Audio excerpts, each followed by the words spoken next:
seems like just yesterday when every musician had Vevo stamped on their YouTube channel, with that Vevo logo glowing in the bottom corner of every music video. Even YouTubers were slapping Vevo onto their diss tracks just to look more official. But that left a lot of us wondering, what was Vevo? Why was its name plastered on nearly every music video? And whatever happened to it? The truth is, Vevo was part of a grand scheme by the music industry, one that started with big promises but eventually crumbled. To really understand what went down, we need to rewind to the beginning. Vevo was born in 2008, at a time when the music industry was desperately trying to recover from a series of brutal hits. Back in the day, music videos ruled the airwaves. MTV, NBC, and other networks paid big money to broadcast them. Artists and producers made bank, thanks to network deals and juicy ad revenue. But then the internet flipped the table. CDs and records started gathering dust as illegal. File-sharing sites like Napster and LimeWire exploded. Why would anyone pay for music when they could get it for free with just a few clicks? So, as you can imagine, the music industry wasn't doing so great. Spotify and iTunes were still finding their footing, and no one had cracked the code on how to make streaming profitable. That's when two giants, Universal Music Group and Sony Music Entertainment, joined forces in what felt like a classic corporate power move. Together, they launched Vevo, short for Video Evolution. If those names ring a bell, it's because UMG and Sony are two of the big three record labels, controlling nearly every smaller label in the business. Vevo was supposed to be their master plan to take back control of music videos, dominate the digital space, and rake in the cash. But as we know now, things didn't exactly go as planned. They believed that by creating Vevo, they could finally crack the code on monetizing music videos. And at first, it seemed like they had a winning formula. Their mission sounded simple: to deliver the highest quality, premium music video experience to as many people as possible, in as many places as possible, on any TV, any computer, any phone, or any connected digital platform.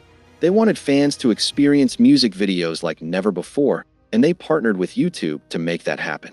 So, about 70% of music videos worldwide were being discovered, watched, and shared through YouTube, and Vevo was supposed to elevate that experience inside YouTube itself, backed by the world's largest music companies.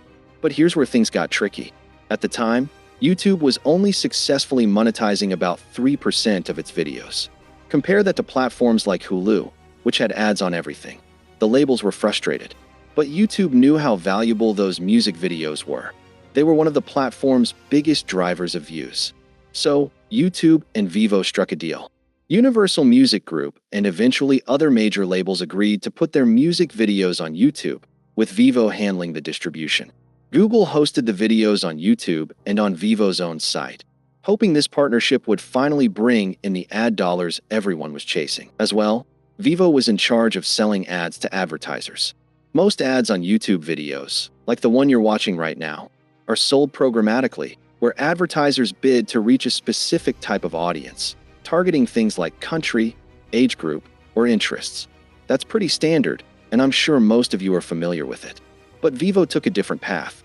Instead of relying on automated ad sales, they sold specific ad slots directly to advertisers. And honestly, that made sense. Imagine getting your ad in front of a Drake music video.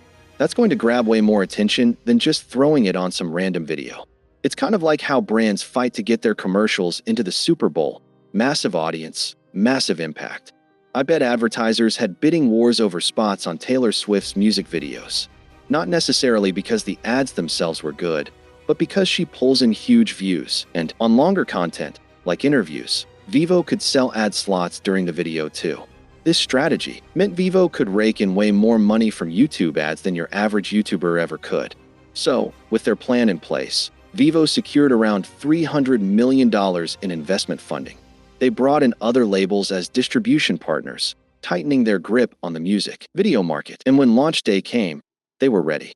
Vevo officially launched on December 8, 2009, with 30,000 music videos on their site, featuring megastars like Eminem, Lil Wayne, Michael Jackson, Lady Gaga, Kesha, Miley Cyrus, and so many more. The website actually crashed on launch, and in just the first month, it racked up over 35 million views. They had already blown past other platforms like AOL Music, MySpace Music, MTV, Warner Music, and more. I was only 7 when all this was happening, so hearing about MySpace Music now feels kind of wild and honestly pretty fascinating. Regardless, Vevo was on fire, expanding like crazy into international markets, European countries, Mexico, and beyond. They even convinced Warner, the last of the big 3 record labels, to come on board as a content distribution partner. At the same time, they were distributing videos on MTV.com, which, let's be real, was way cooler back then. At this point, Vevo was getting the majority of its views, 80% to be exact, from YouTube. Because Vevo was this massive machine made up of almost every major and minor record label, they funneled their music videos straight onto YouTube. That's why every artist had a Vevo-branded channel. Eminem Vevo, Rihanna Vevo, you name it. And that's also why, even today, you'll still see that little Vevo logo sitting in the corner of so many music videos. But all of this still leaves us with one big question: what happened to Vevo? And why did I say they failed earlier? Well, here's the thing. Vevo had a serious problem. The company itself wasn't making much money. Most of the cash flowed straight to YouTube and the record labels, leaving Vevo with barely anything. On top of that, Vevo was insanely expensive to run, for all the reasons we've already talked about. So, pretty early in the game, they tried to sell the company for $1 billion. But that plan didn't go anywhere. Vevo had to figure out new ways to bring in cash. First, they started producing other kinds of content on YouTube and their own site. Things like interviews, live-stream concerts, and behind-the-scenes footage. But let's be honest, that stuff never really took off. Then they dropped an app for watching music videos on your phone, and when it launched, it was a hit. By early 2011, they were actually bigger than Facebook when it came to video views, and they were second only to YouTube. By the end of that year, Vevo was pulling in over 3.7 billion views every month. They had more than 13 million app downloads, and they brought in over $150 million in revenue. But, like I said, most of that money still ended up with YouTube and the labels, not Vevo. And because they didn't want to keep relying so heavily on YouTube, they tried to branch out. They created something called Vevo TV, aiming to be like Hulu, and they launched apps on platforms like Roku, Apple TV, and more. It's likely they were plotting to become something like Hulu for music videos, hoping to get people to pay a monthly subscription just to watch. And you could hear it in how they talked about the future. We think one of the important things, and you hear this throughout the industry, is the move towards subscription, a more premium product. That's something we're very interested in and very much working towards. The idea was there. A subscription service. Maybe even putting all their content behind a paywall. But would people really have to pay to watch? No, we believe in a dual revenue stream, they said. And sure, that plan floated around as a rumor for a while. But let's be real. After giving consumers free access to music videos for so long, it was never going to fly. Regardless, for a moment, their diversification strategy seemed to work. But it didn't last. Because in 2018, everything came crashing down for Vevo. Vevo got hit with controversies that shook the company hard. And no, I'm not just talking about the time their executives were caught watching pirated content.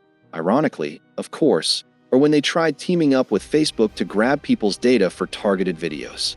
The real blow came in 2018, when they found themselves in the crosshairs of hackers from a group called Armine. Things took a dark turn. First, the hackers broke into Vevo's servers and leaked 3 terabytes of documents and videos. Then, it happened again. This time, 2 hackers named K00PSH and ProSox managed to breach Vevo's YouTube channel. Once inside, they deleted Despacito, which, at the time, was Vevo's most viewed video on YouTube. They went further, renaming tons of videos, swapping out thumbnails, and turning the whole thing into what appeared to be a pro-Palestine protest. I can't say for sure how much these hacks directly impacted Vevo, but after that, everything started falling apart. The CEO stepped down. Key executives walked away.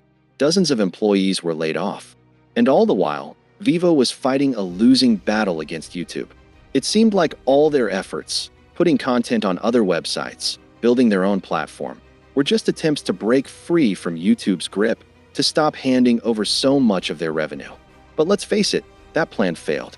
YouTube stayed king when it came to music videos. And to make things worse, YouTube launched YouTube Music that same year. Vevo never became the Hulu or Netflix of music videos. Instead, they raised the white flag. Vevo shut down their other operations and merged with YouTube, becoming just another distributor.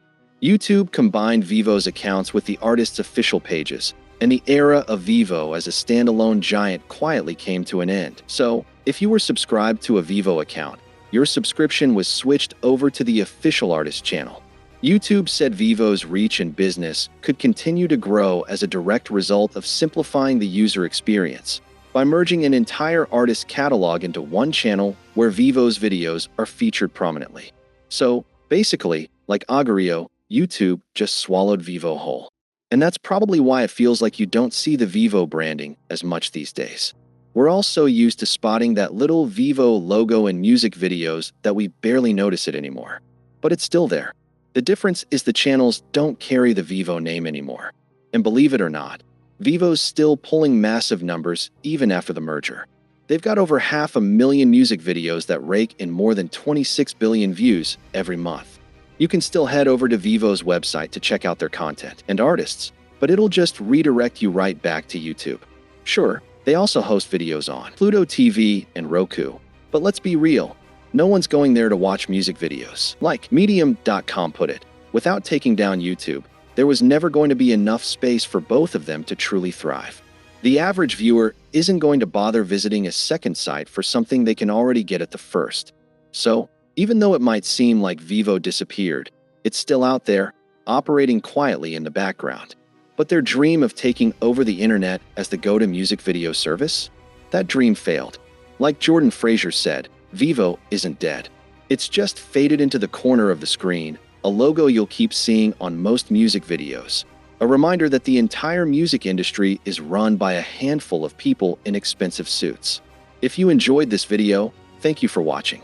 Drop a like if you had fun, and I'll see you next time.